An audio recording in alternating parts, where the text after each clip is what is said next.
유럽의 하늘에서 경보가 울렸습니다. 브뤼셀 나토 본부 지하 상황실. 붉은 글씨로 떠오른 제목은 이랬습니다. 동아시아 신규 우주미사일 자산평가, 대상국 대한민국. 최근 며칠간 유럽 각국 국방부와 우주기구의 같은 보고서가 동시다발적으로 전달됐다고 합니다. 한국이 독자 위성항법 시스템 KPS를 완성 단계에 올렸고, 장거리 재진입체 기술과 결합할 경우 미국 GPS 없이도 정밀 타격이 가능하다는 분석이었습니다. 문제는 숫자였습니다. 기존 유럽과 미국 미사일 방어 시스템의 평균 요격 성공률 40%대 초반. 반면 한국형 시스템 시뮬레이션에서 제시된 수치는 78%를 기록했다는 겁니다. 일부 강경파는 기술 이전 중단을 주장했습니다. 온건파는 동맹국인이 지켜봐야 한다고 맞섰습니다. 하지만 모두가 공통적으로 던진 질문이 있었습니다. 미국 우산 아래 있던 중견국이 언제 이렇게 됐나? 그리고 한 사람이 그 의문의 중심에 섰습니다. 평생 아시아를 불신했던 유럽의 회색머리 전략가. 그가 서울 땅을 밟았을 때 마주친 진실은 무엇이었을까요? 저는 마르틴 하르트만입니다. 62살, 브뤼셀 유럽 우주방위 전략 연구소장을 맡고 있습니다. 독일 공군 출신이고요. 냉전 시절 나토 방공 레이더를 운용했죠. 지금은 유럽 각국 장관들이 조용히 찾아오는 자문 역할을 합니다. 그날 아침도 평범하게 시작됐습니다. 나토 본부 지하 상황실로 내려가는 엘리베이터 안에서 저는 커피를 한 모금 마셨습니다. 오늘 주제는 동아시아 우주자산 평가라고 들었거든요. 중국 이야기겠거니 생각했습니다. 그런데 회의실 스크린에 떠오른 제목을 보는 순간 미간이 찌푸려졌습니다. 대한민국 우주미사일 능력 긴급평가. 한국이요? 제 머릿속에서 한국이라는 단어는 빠르게 이렇게 정리됐습니다. 반도, 분단국가, 미국 동맹, 조립 하청 강국. 거기까지였습니다. 젊은 참모가 프레젠테이션을 시작했습니다. 한국의 위성 발사 성공 기록이 차례로 나왔습니다. 누리호 1차, 2차, 3차 발사 성공, KPS 계획 추진 중, 재진입체 시험 완료. 그래프들이 오른쪽 위로 치솟고 있었습니다. 하지만 저는 메모지 한 구석에 이렇게 적었습니다. 동아시아 특유의 과장 가능성 있음, 실측 데이터 재검증 필요. 왜냐하면 제겐 근거가 있었거든요. 30년 전이었습니다. 저는 35살 젊은 엔지니어로 동남아시아의 한 항공 허브 프로젝트에 참여했습니다. 유럽 자본과 현지 정부가 함께 만드는 미래형 공항이었죠. 프레젠테이션은 화려했습니다. LED 조명이 빛나는 모형 위로 항공기들이 끊임없이 이착륙했습니다. 3년이 지났을 때 그 공항엔 활주로만 덩그러니 남아 있었습니다. 회계장부에 존재하던 자재가 현장엔 없었습니다. 공사비는 2배로 부풀려져 있었고요. 현지 파트너 회사 임원은 파산 직후 스스로 목숨을 끊었습니다. 서명했던 장관은 어느 날 흔적도 없이 사라졌습니다. 현지 비서가 울먹이며 했던 말이 아직도 귓가에 맴돕니다. 여기선 다들 이렇게 합니다. 그 한 문장이 제 세계관을 바꿔버렸습니다. 이후 저는 유럽 회의실에서 늘 같은 말을 되풀이했습니다. 아시아에서 오는 수치는 최소 2번 검증해야 한다. 눈앞의 그래프가 아니라 땅과 콘크리트를 직접 봐야 한다고요. 그렇기에 한국의 누리호 발사 뉴스가 유럽 언론에 잠깐 등장했을 때도 저는 기사 한 구석 문장을 눈여겨봤습니다. 일부 구성품은 수입에 의존하는 것으로 보인다. 제 머릿속에선 이렇게 확대 해석됐죠. 핵심은 결국 서방 기술일 것이다. 자력이라 부르기엔 이르다. 회의실로 돌아왔습니다. 참모가 계속 설명하고 있었습니다. 한국의 방산 수출이 중동과 동유럽에서 급증했다. 미사일 지침이 단계적으로 해제됐다. 원전 조선 반도체에서 이미 하청이 아닌 원청 포지션이다. 저는 그 서류 뭉치를 여러 번 손에 쥐었다가 다시 내려놨습니다. 공항 하나 제대로 못 짓던 대륙이 갑자기 우주와 미사일에서 선진국을 넘본다고요? 말이 안 됐습니다. 회의 말미 젊은 분석관이 조심스럽게 덧붙였습니다. 만약 이 데이터가 사실이라면 유럽형 미사일 방어 설계에도 구조적 수정이 필요할 수 있습니다. 회의실이 잠시 조용해졌습니다. 저는 냉정하게 물었습니다. 사실이라면이라니. 그걸 가리기 위한 질문이 하나 필요합니다. 한국에 실제로 그렇게까지 믿을 이유가 단 한 번이라도 있었습니까? 아무도 대답하지 못했습니다. 회의가 끝나고 연구소로 돌아가는 차 안에서 저는 창밖을 바라봤습니다. 브뤼셀 거리는 여전히 차분했습니다. 하지만 제 머릿속엔 이미 오래된 장면들이 떠오르고 있었습니다. 콜롬보, 마닐라, 방콕. 비슷한 풍경들. 그리고 그 사이 서울도 결국 거기서 거기겠지라는 막연한 단정. 연구소에 도착했을 때 비서가 새 일정표를 내밀었습니다. 다음 달 서울에서 우주방위 통합 포럼이 열린답니다. 나토와 유럽연합 자문 싱크탱크들에게 초청장이 갔다고 합니다. 저는 잠시 웃었습니다. 한국이 유럽에게 우주와 방위를 가르치겠다고요? 하지만 일정표 맨 아래 조그맣게 적힌 문구가 눈에 들어왔습니다. 참석자 대상 합동작전센터 비공개 견학 및 시뮬레이션 시연 예정. 저는 생각했습니다. 만약 저 숫자가 조작이라면 현장에서 들통날 겁니다. 반대로 진짜라면? 책상 위에 쌓인 한국 관련 보고서를 다시 펼쳤습니다. 페이지마다 오르는 그래프, 늘어나는 수출액, 확장되는 사거리. 하지만 제 손은 여전히 떨리지 않았습니다. 30년 전 그 활주로가 제 눈앞에 너무나 선명했거든요. 서울행을 결정하기 전 브뤼셀에서 사전 브리핑이 열렸습니다. 주제는 KPS와 동맹 구조 변화 가능성이었죠. 발표자는 30대 후반으로 보이는 한국인 연구자였습니다. 이서진 박사, 한국항공우주방위연구기관에서 파견된 데이터 전문가라고 소개됐습니다. 이 박사는 유창한 영어로 발표를 시작했습니다. 슬라이드마다 숫자들이 쏟아졌습니다. 누리호 발사체의 연속 성공률과 궤도 진입 오차, 시험 재진입체의 표면 온도와 속도. 데이터 KPS 시험 위성군이 생성하는 5m에서 10m급 위치 오차 범위. 저는 팔짱을 낀 채 그 숫자들을 지켜봤습니다. 이 박사가 발표 말미에 차분하게 말했습니다. 이 수치들은 아직 독립기관들의 교차 검증을 거치는 중입니다. 다만 갈릴레오 GPS와의 상보적 운용이 아닌 위기시 완전한 독립 운용 가능성을 보여주는 초기 신호로 해석될 수 있습니다. 회의실 뒤편에서 제 손이 들렸습니다. 질문은 정중했지만 뼈가 있었습니다. 저는 공항 프로젝트 하나도 서류와 현장이 달랐던 경험이 있습니다. 동남아에서였지만 결국 아시아식 관행이라는 말을 들었습니다. 한국의 이 수치들 유럽이 실제 현장에서 검증할 수 있는 장치는 무엇입니까? 그냥 슬라이드만 믿으라는 말입니까? 회의실 공기가 살짝 무거워졌습니다. 이 박사는 잠시 말을 멈췄습니다. 그러나 곧 담담하게 답했습니다. 질문 자체는 타당합니다. 그래서 한국 정부와 군은 다음 단계로 현장 검증을 선택했습니다. 합동작전센터의 시뮬레이션은 유럽 대표단이 직접 관찰하고 기록할 수 있도록 설계되어 있습니다. 저는 다시 물었습니다. 만약 그 시뮬레이션이 정치적으로 준비된 쇼라면 어떻게 됩니까? 잠시 침묵이 흘렀습니다. 이 박사는 그 침묵을 정면으로 뚫었습니다.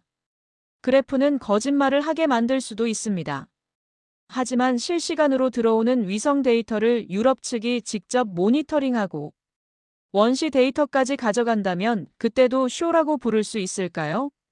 그의 시선은 저를 정확히 향하고 있었습니다. 도발도 분노도 아니었습니다. 한번 와서 직접 보라는 자신감에 가까웠습니다.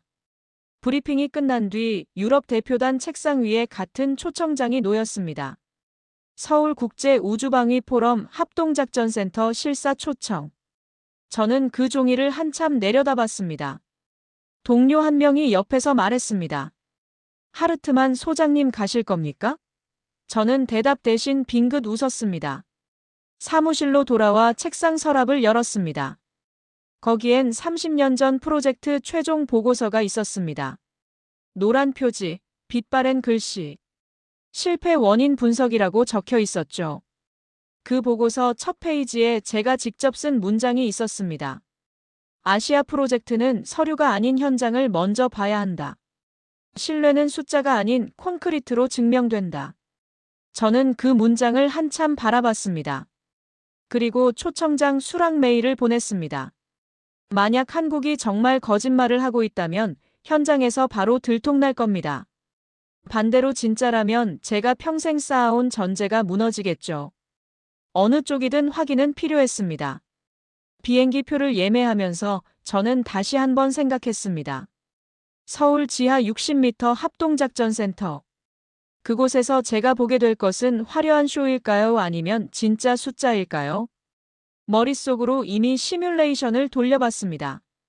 만약 한국 시스템이 나토보다 낫다는 게 사실이라면 유럽 방위 구조 전체를 다시 그려야 합니다.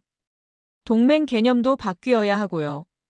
하지만 만약 거짓이라면 한국은 유럽의 신뢰를 영원히 잃게 될 겁니다. 저는 서랍에서 오래된 수첩을 꺼냈습니다. 30년 전 동남아 현장에서 적었던 메모들이 빼곡했습니다. 약속 지연, 서류 불일치, 자재 누락, 회계 조작. 마지막 페이지엔 이렇게 적혀 있었습니다. 다시는 아시아 프로젝트에 감정을 싣지 말 것. 저는 그 문장 옆에 새로운 메모를 추가했습니다. 서울 2025년 11월. 마지막 검증. 비행기는 이틀 뒤였습니다. 비행기가 인천공항에 착륙했을 때 저는 창밖을 내려다봤습니다. 서울 상공의 야경이었습니다. 고층 건물, 강, 도로. 다른 아시아 대도시들과 똑같아 보였습니다. 입국장을 빠져나오자 단정한 군복 차림의 남자가 서 있었습니다. 50대 초반쯤으로 보였습니다. 계급장은 준장이었고요. 먼 길 오셨습니다. 하르트만 소장님. 저는 강재훈입니다. 한국합동우주방위 통합센터장을 맡고 있습니다. 그의 악수는 단단했습니다. 눈빛은 오래된 전방 경험을 품고 있는 듯 했습니다. 오늘 유럽이 궁금해하는 숫자들을 직접 보여드리겠습니다. 차는 서울 도심을 벗어나 어디론가 깊숙이 들어갔습니다. 겉보기엔 평범한 연구동 같았습니다. 하지만 엘리베이터는 지하 15층까지 미끄러지듯 내려갔습니다. 문이 열리자 콘크리트 벽과 밝은 형광등 그리고 끝이 보이지 않는 복도가 나타났습니다. 중앙통제실의 공면 스크린은 브뤼셀에서 보던 것보다 2배는 커 보였습니다. 좌우 벽면에도 모니터들이 줄지어 있었고요. 이서진 박사가 이미 기다리고 있었습니다. 브뤼셀에서 봤던 그 젊은 연구자였죠. 오늘은 3가지 시나리오를 보여드리겠습니다. 나토형, 동아시아 제3국형 그리고 한유럽 공동 방어 가정입니다. 첫 번째 시뮬레이션이 시작됐습니다. 나토 방어 체계를 기준으로 설정됐습니다.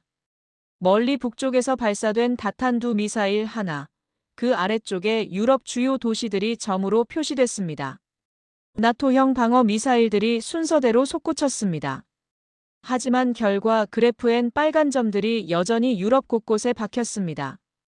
요격률 약 43%. 현재 공개 자료들을 기준으로 한 보수적 추정입니다. 이 박사의 설명이 이어졌습니다. 두 번째 시나리오에선 아시아 주변국 시스템이 비교 대상으로 올라왔습니다. 수치상 결과는 더 나빴습니다. 세 번째 한국 시스템이 등장했습니다. KPS 시험 위성군이 상공을 돌고 있는 설정이었습니다.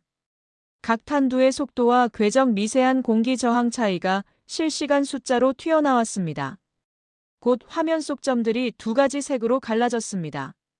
진짜 탄두와 가짜 미끼. 이어지는 요격선은 오직 붉은 점들만을 향했습니다. 시뮬레이션이 끝났을 때 그래프에 이런 숫자가 떠 있었습니다. 요격률 78%. 예상 낙하 지점 평균 오차 40에서 50m. 회의실이 잠시 조용해졌습니다. 유럽 대표단 몇몇은 서로 눈을 마주쳤습니다. 제 입에서 조금 거친 어조가 흘러나왔습니다. 입력값을 어떻게 설정했습니까? 우리에게 유리하게 세팅한 건 아니겠죠. 상대의 회피 기동이나 전자전 변수는 어느 정도 반영한 겁니까? 이 박사는 준비해온 원시 데이터를 띄웠습니다. 압축된 수치 파일이 한가득이었습니다. 이 데이터와 시뮬레이션 코드는 그대로 제공하겠습니다. 유럽 쪽 슈퍼컴퓨터에서 돌려보셔도 결과가 크게 다르지 않을 겁니다. 저는 스크린을 바라보며 생각했습니다. 만약 이 숫자가 정말로 조작이 아니라면 뒷머리를 스치는 의문은 하나였습니다. 이 시스템 방어에만 쓰이도록 영원히 묶어둘 수 있을까? 강재훈 소장이 조용히 말했습니다. 하르트만 소장님 궁금하신 점이 더 있으시면 원시 데이터 전부 가져가셔도 됩니다. 저희는 숨길 게 없습니다. 저는 고개를 끄덕였습니다. 하지만 제 손은 미세하게 떨리고 있었습니다. 30년 전 활주로 위에 녹슨 철근만 남아있던 그 장면이 자꾸 겹쳐졌습니다. 하지만 지금 제 눈앞엔 숫자가 있었습니다. 43대 78. 만약 이게 진짜라면 유럽은 지금까지 뭘 한 겁니까? 그날 밤 공식 일정이 끝난 뒤 강재훈 소장은 저와 몇몇 대표단을 조용한 한식당으로 초대했습니다. 테이블 위에 국과 찌개 그리고 투박한 소주병이 올려졌습니다. 유럽에선 이런 자리도 프로토콜에 들어가 있습니까? 강 소장이 농담 섞인 말로 분위기를 풀었습니다. 저는 미묘하게 웃었습니다. 적어도 이렇게 매운 김치는 없다고 답할 것 같습니다.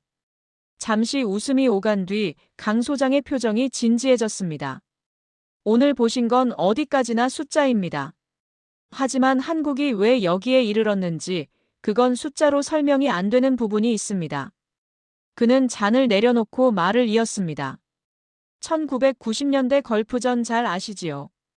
그때 미국이 GPS 군용 정밀 신호를 잠그자 동맹국들까지 낮은 정밀도로 싸울 수밖에 없었습니다.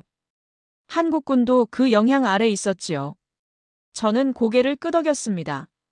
그 사실은 나토 내부에서도 교과서처럼 회자되곤 했습니다. 한국 미사일의 사거리를 제한했던 한미 미사일 지침도 마찬가지입니다. 우리는 수십 년 동안 북한 전역을 커버하지 못하는 거리 안에서만 방어를 설계해야 했습니다. 강 소장의 목소리는 담담했지만 그 안에 쌓인 시간이 느껴졌습니다. 그래서 한국은 늘 이런 말을 들었습니다. 너희를 지켜줄 테니 대신 스위치는 우리가 주겠다. 의도는 이해합니다. 하지만 능력의 문제는 남습니다. 저는 조용히 물었습니다. 능력의 문제라니요? 의도가 아무리 선해도 어떤 나라가 스위치를 쥐고 있다는 사실 자체가 이미 리스크가 됩니다. GPS를 꺼버리면 미사일 사거리를 묶어버리면 우리는 전쟁도 평화도 마음대로 선택할 수 없는 나라가 되니까요. 강 소장은 마지막 잔을 따르며 말했습니다.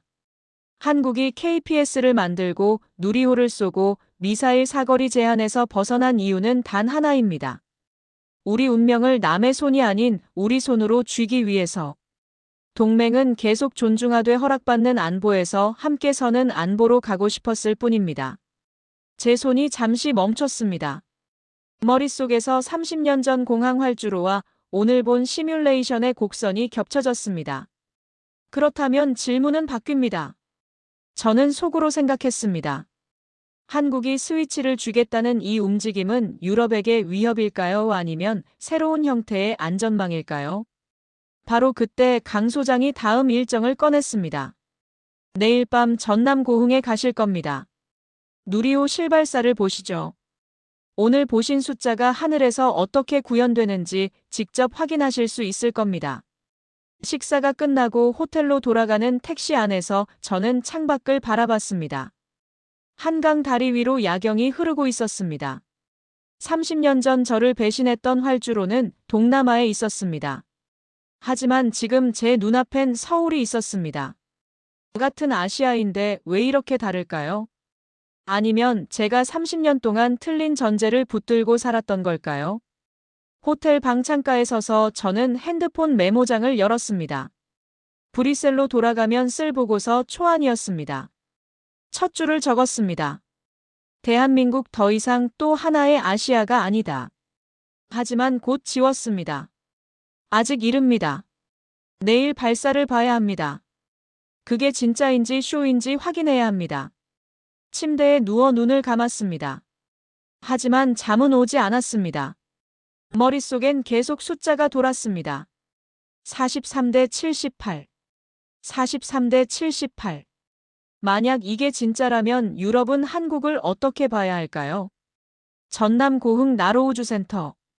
서울에서 4시간 넘게 달려 도착한 그곳은 깜깜한 시골길 끝에서 갑자기 빛을 발하는 또 하나의 도시처럼 보였습니다. VIP 관람석 언덕 위에서 저는 47m 높이의 발사대를 바라보고 있었습니다. 하얀 몸체의 로켓은 탐조등을 받으며 서 있었습니다. 바람이 차가웠지만 공기에는 묘한 전기가 감도는 듯 했습니다. 한국 측 관계자가 설명을 이어갔습니다. 앞선 3번의 발사는 시험이었습니다. 오늘 4번째 발사가 성공하면 누리호는 신뢰성 검증 단계에 들어갑니다. 쉽게 말해 한국은 원할 때마다 위성을 올릴 수 있는 나라가 되는 겁니다. 제 머릿속에서 브뤼셀 회의실의 말들이 스쳐갔습니다. 아시아 특유의 과장. 하청 조립국가. 동맹이니 결국 서방 스위치에 의존. 카운트다운이 시작됐습니다. 대형 스크린에는 발사 운용실 내부가 비춰졌습니다. 모니터를 보며 조용히 고개를 끄덕이는 엔지니어들 녹색 불빛으로 채워지는 체크리스트. 10초 전 관람석의 공기가 얼어붙었습니다. 누군가 숨을 들이키는 소리가 들렸습니다. 321. 발사 순간 발사대 아래에서 거대한 주황색 불기둥이 치솟았습니다. 몇 초 뒤 굉음이 언덕을 뒤흔들었습니다. 땅이 아주 미세하게 떨렸습니다. 로켓은 처음엔 거의 멈춰 있는 것처럼 보였습니다. 그러다 아주 천천히 그러나 분명히 하늘을 밀어올리기 시작했습니다. 스크린에는 비행 데이터가 실시간으로 찍히고 있었습니다. 고도, 속도, 자세 모든 숫자가 정상이라는 녹색 표시와 함께 뛰어올랐습니다. 1단 분리 정상. 페어링 분리 정상. 2단 분리 정상. 각 단계마다 관람석에서 낮은 환호가 터졌습니다. 저는 박수 대신 두 눈으로 숫자를 쫓았습니다. 고도 600km 궤도 진입각. 이 수치가 브뤼셀 보고서와 맞아떨어지고 있었습니다. 마지막으로 위성 분리 신호가 떴습니다. 스크린 위 지구 궤도에 작은 파란 점이 하나 더 등장했습니다. KPS 4호기 신호 활성화. 한국 측 관계자가 조용히 말했습니다. 이제 4개입니다. 한반도 상공의 커버리지와 신뢰도는 이미 보조 시스템 수준을 넘었습니다. 언덕 아래 발사대에서는 이미 화염의 흔적만이 남아 있었지만 상공 어딘가에서는 새로운 위성이 지구를 돌기 시작했습니다. 저는 그 광경을 바라보며 생각했습니다. 이건 쇼가 아닙니다. 이건 우주에서의 독립선언입니다. 그 순간 제 가슴속 깊은 곳에서 무언가가 무너지는 소리가 들렸습니다. 30년 동안 쌓아온 벽이 조금씩 금이 가고 있었습니다. 발사 후 한국 관계자가 다가왔습니다. 이제 아시겠습니까? 왜 우리가 이 길을 선택했는지. 2027년까지 7기를 올리면 한국은 미국 GPS 없이도 1m급 정밀 타격이 가능합니다. 이것은 미국 GPS로부터의 완전한 독립을 의미합니다. 그 문장이 제 가슴에 깊이 박혔습니다. 돌아가는 차 안에서 저는 과거 누리호 발사를 과학실험이라 여겼던 자신의 판단을 되돌아봤습니다. 3년 동안 한국은 조용히 위성을 올리고 재진입 기술을 완성하고 있었다는 깨달음이 밀려왔습니다. 동남아 활주로 위엔 녹슨 철근과 쓰레기만 남아 있었습니다. 하지만 고흥 발사대는 한 번 쓰고 버리는 쇼의 세트장이 아니라 몇 년 몇십 년을 더 쌓아 올려갈 인프라로 보였습니다. 저는 머릿속으로 평생 사용해온 몇 개의 문장을 하나하나 지워보기 시작했습니다. 아시아 수치는 2번 검증해야 한다. 한국 수치는 서방과 같은 기준으로 검증할 수 있다. 아시아는 웃으면서 서류를 바꾼다. 한국은 웃으면서 숫자를 쌓아 올렸다. 서울의 거리에서 스쳐 지나간 사람들의 표정이 떠올랐습니다. 지하철역에서 늦은 시간까지 교복을 입고 책을 보던 학생, 야간 공사장 옆에서 도시락을 먹던 작업자, 발사 장면을 보고 눈물을 훔치던 중년 여성. 이들은 우리가 보호해야 할 어린 동맹이 아니었습니다. 이미 자기 하늘을 스스로 지키겠다고 결정한 사람들이었습니다. 다음 날 아침 다시 합동작전센터로 돌아왔습니다. 강재훈 소장이 저를 별도의 브리핑룸으로 안내했습니다. 어제 발사 보셨으니 이제 전체 그림을 보여드리겠습니다. 스크린에 지구 궤도가 떴습니다. 한반도 상공을 중심으로 파란 점 4개가 떠 있었습니다. KPS 1호기에서 4호기까지입니다. 어제 올린 4호기까지 포함해서요. 저는 고개를 가웃했습니다. 그런데 KPS는 아직 계획 단계 아닙니까? 2027년까지 7기를 올린다면서 지금 어떻게 벌써 4기가 있습니까? 강 소장이 미소를 지었습니다. 좋은 질문입니다. 누리호 1차, 2차, 3차 발사 때 올렸습니다. 모두 시험 위성이라고 발표했죠. 미국에는 과학 실험용 위성이라고만 보고했습니다. KPS 시험 위성이라는 사실은 말하지 않았습니다. 제 눈이 커졌습니다. 우리 위성을 우리 발사체로 올리는데 미국 허락이 왜 필요합니까? 강 소장의 말은 담담했지만 그 안에 담긴 의미는 강렬했습니다. 저는 뒤로 기댔습니다. 그러니까 유럽이 한국의 누리호 발사를 그저 과학 실험으로만 보고 있을 때 실제로는 독자 항법 시스템을 조용히 구축하고 있었다는 말입니까? 정확합니다. 이서진 박사가 옆에서 덧붙였습니다. 1호기는 2022년 6월 누리호 2차 발사 때, 2호기는 2023년 5월 3차 발사 때, 3호기는 올해 5월 4차 발사 전 시험 발사 때 올렸습니다. 모두 정상 작동 중입니다. 저는 말문이 막혔습니다. 3년 동안 우리는 뭘 본 겁니까? 강 소장이 커피를 따라주며 말했습니다. 하르트만 소장님 커피 드시면서 이야기 좀 하시죠. 커피 잔을 받아들고 자리에 앉았습니다.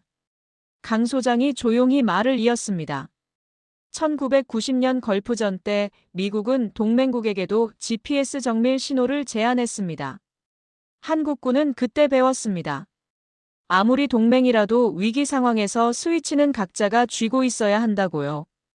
한미 미사일 지침으로 한국 미사일 사거리는 수십 년간 800km로 묶여 있었습니다. 북한 전역도 못 덮는 거리였죠. 2021년에야 풀렸습니다. 기술 연료 GPS 모든 스위치를 미국이 쥐고 있었습니다. 그의 목소리엔 원망이 아니라 담담한 현실 인식이 담겨 있었습니다. 의도의 문제가 아닙니다. 능력의 문제입니다. 우리는 보호받는 나라가 아니라 함께 서는 나라가 되고 싶었습니다. 저는 커피 잔을 내려놓았습니다. 그렇다면 유럽은 지금까지 한국을 완전히 잘못 봤다는 말입니까? 강 소장은 고개를 저었습니다. 잘못 본 게 아니라 일부만 본 겁니다. 한국은 동맹국입니다. 앞으로도 그럴 겁니다. 다만 이제는 동등한 파트너로 서고 싶을 뿐입니다. 스크린 속 파란 점 4개가 계속 한반도 상공을 돌고 있었습니다. 저는 그 점들을 바라보며 생각했습니다. 이건 단순히 위성 4개가 아닙니다. 이건 한국이 미국 GPS로부터 독립하겠다는 선언입니다. 그리고 우리 유럽은 그 선언을 3년 동안 눈치채지 못했습니다. 제가 물었습니다. 그럼 앞으로는요? 강 소장이 답했습니다. 2027년까지 3기를 더 올립니다. 총 7기가 되면 한국은 완전한 독립 운용이 가능합니다. 1m급 정밀도로요. 1m. 그 숫자가 제 머릿속에서 울렸습니다. 유럽의 갈릴레오도 그 정도 정밀도를 내는데 수십 년 걸렸습니다. 한국은 10년도 안 돼서 해낸 겁니다. 저는 자리에서 일어났습니다. 보고서를 써야 했습니다. 브뤼셀로 돌아가면 유럽 전체가 이 사실을 알아야 했습니다. 한국은 더 이상 우리가 아는 그 나라가 아니었습니다. 고흥에서 서울로 돌아오는 길은 새벽이었습니다. 한강 다리 위로 어슴푸레한 빛이 번지고 있었습니다. 차창 밖으로 보이는 도시는 어제와 같았지만 제 눈에는 전혀 다른 층위가 겹쳐지고 있었습니다. 30년 전 공항 프로젝트가 멈춰있던 활주로 위에는 녹슨 철근과 쓰레기만이 남아 있었습니다. 하지만 오늘 본 발사대는 한 번 쓰고 버리는 쇼의 세트장이 아니라 몇 년 몇십 년을 더 쌓아 올려갈 인프라로 보였습니다. 호텔 방창가에 서서 저는 핸드폰 메모장을 열었습니다. 첫 줄을 적었습니다. 대한민국 더 이상 또 하나의 아시아가 아니다.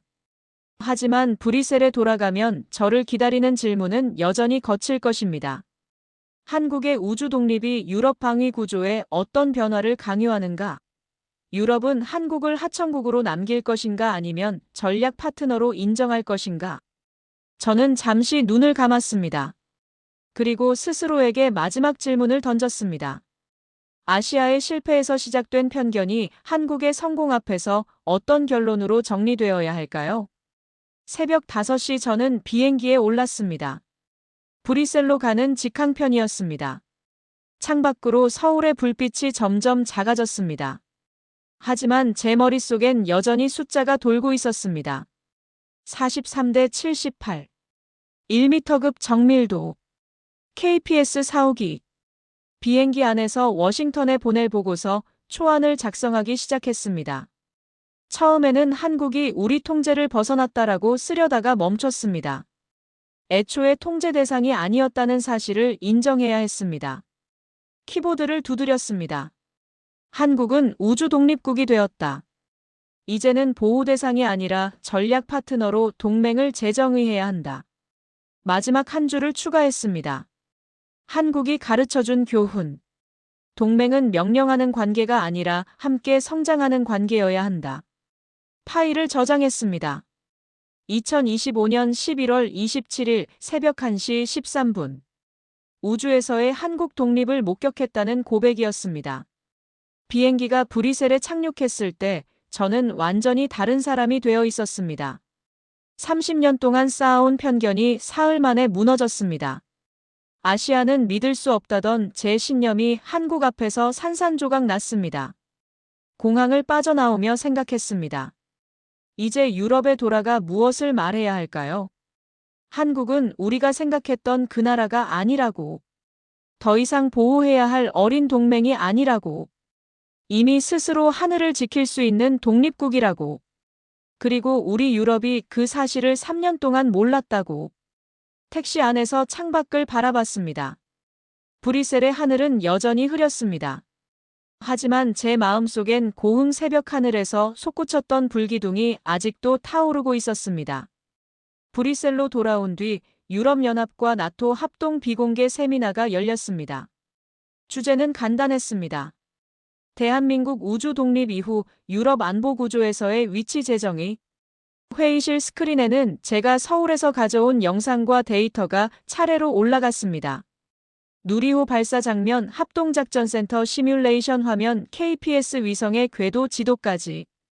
유럽 장관들 중 몇 명은 여전히 의심스러운 표정이었습니다. 숫자가 놀랍긴 하지만 그래도 결국 미국의 우산 아래 있는 나라 아닌가요? 우리에게 얼마나 중요하겠습니까? 저는 그때까지와는 다른 톤으로 말했습니다. 과거에는 한국을 방패 뒤에 서 있는 작은 나라로만 보는 인식이 있었습니다. 하지만 지금 한국은 그 방패를 함께 들 수 있는 우주미사일 자산 보유국이 되었습니다. 이건 단순히 동맹 안의 한 국가가 아닙니다. 슬라이드 한 장을 띄웠습니다. 표에는 3개의 단어가 적혀 있었습니다. 의존 통제 동반. 우리는 지금까지 한국을 의존과 통제 사이 어딘가에 두고 생각해 왔습니다. GPS 미사일 사거리 각종 기술 이전. 모든 스위치를 미국과 서유럽이 쥐고 있다는 전제에서요. 손가락으로 마지막 단어를 가리켰습니다. 하지만 한국은 자기 스위치를 스스로 만들기 시작했습니다. 우주에서, 미사일에서, 그리고 데이터에서. 이제 우리는 선택해야 합니다. 한국을 여전히 우산 아래 있는 하청국으로 볼 것인지 아니면 같은 높이에서 우산을 함께 드는 파트너로 볼 것인지. 회의실이 조용해졌습니다. 어느 장관이 물었습니다. 그러면 소장님 의견은 무엇입니까? 한국을 통제 대상에서 전략 파트너로 올릴 만한 가치가 있다고 보십니까? 저는 잠시 숨을 고르고 준비해온 결론을 읽어내려갔습니다. 서울과 고흥에서 확인한 바에 따르면 대한민국은 더 이상 누군가의 허락을 받아야만 움직이는 나라가 아닙니다. 동맹의 틀 안에서 스스로의 궤도와 궤적을 계산할 수 있는 우주 독립국의 단계에 들어섰습니다. 그러므로 유럽은 한국을 보호 대상이 아닌 전략적 동반자로 보는 방향으로 사고를 전환할 필요가 있습니다. 보고서 말미에는 제가 서울 새벽에 적어두었던 한 문장이 그대로 옮겨져 있었습니다. 동맹은 명령하는 관계가 아니라 함께 성장하는 관계여야 한다. 회의가 끝난 뒤 한 유럽 장관이 조용히 물었습니다. 소장, 당신이 그렇게까지 말할 정도라면 한국은 정말 우리가 알던 그 아시아가 아닌가 보군요. 저는 창밖 흐린 하늘을 잠시 바라보았습니다. 그리고 짧게 대답했습니다. 한국은 한국입니다. 우리가 이제서야 제대로 보기 시작한 나라일 뿐입니다. 사무실로 돌아와 책상 서랍을 열었습니다. 30년 전 프로젝트 최종 보고서가 여전히 거기 있었습니다. 노란 표지 빛바랜 글씨. 실패 원인 분석. 그 보고서 첫 페이지에 제가 직접 쓴 문장이 있었습니다. 아시아 프로젝트는 서류가 아닌 현장을 먼저 봐야 한다. 신뢰는 숫자가 아닌 콘크리트로 증명된다. 저는 그 문장 옆에 새로운 메모를 추가했습니다. 한국은 콘크리트를 보여줬다. 서울 지하 60m와 고흥 발사대에서 2025년 11월. 그리고 그 보고서를 서랍 맨 뒤로 밀어 넣었습니다. 이제 그 실패는 과거입니다. 한국은 그 실패와 다른 나라였습니다. 창밖으로 브뤼셀의 저녁이 내리고 있었습니다. 하지만 제 머릿속엔 여전히 고흥 새벽의 불기둥이 타오르고 있었습니다. 그 불기둥은 단순히 로켓이 아니었습니다. 한 나라가 스스로 일어서는 순간이었습니다. 보호받는 나라에서 함께 서는 나라로 가는 선언이었습니다. 그리고 저는 그 순간을 목격한 증인이 되었습니다. 유럽의 회색머리 전략가가 30년 편견을 내려놓고 한국을 다시 보기 시작한 순간. 그것이 바로 2025년 11월 브뤼셀에서 일어난 작은 변화였습니다. 한국은 이제 우리와 함께 서는 나라입니다.